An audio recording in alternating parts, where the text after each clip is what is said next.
நிறையா சர்ப்ரைஸ் பண்ணலாம் அப்படின்ட்டு ஒன்று பார்த்து பார்த்து எங்கள் வீட்டுக்காருக்கு செய்வேன். என்ன செஞ்சாலும் அவர் ரியாக்ஷனே இவ்வளோதானே அப்படின்ற மாதிரியா இருக்கும். ஒரு தடவையில் வீரவண்டியில் போய் வேலு அப்படின்ற ஒரு டாட் குத்திட்டு வந்தேன். வேலை வரைஞ்சி கீழே முருகன் அப்படின்ட்டு, அவர் பேர் வேல் முருகன்றனால வேலை டாட் குத்தி கீழே முருகன்ட்டு தமிழ் எழுதிட்டு வந்தேன். அதுக்கெலாம் ரியாக்ஷனே இல்லை. இவ்வளோதானா இதானே அப்படின்ற மாதிரியா. சரி கேக் பர்த்டேக்கு செய்யணும், அதுலையாச்சும் சர்ப்ரைஸ் ஆவாங்களா அப்படி என்னதான் செய்கிறது அப்படின்னு யோசிச்சிட்டே இருந்தேன்.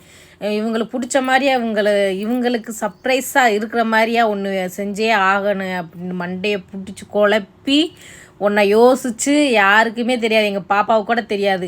அப்படி எழுதி அப்படியே காலையில் அந்த பத்திரிக்கை துவச்சி மறைச்சி காட்டவும் எங்கள் வீட்டுக்காரும் பயங்கரமாக சந்தோஷமாயிட்டாப்புல. எனக்கு கல்யாணம் முடிஞ்சு 13 வருஷத்தில் எங்கள் வீட்டுக்கார் சர்ப்ரைஸ் ஆன ஒரே விஷயம்டா அது இந்த கேக்கில் நான் எழுதியிருக்க லெட்டர்ஸ் மட்டும்தான். அதை நான் நேற்று போட்டு அந்த வீடியோவெலாம் பார்த்து லைட்டாக ஆனந்த கண்ணீரே விட்டுட்டாப்புல.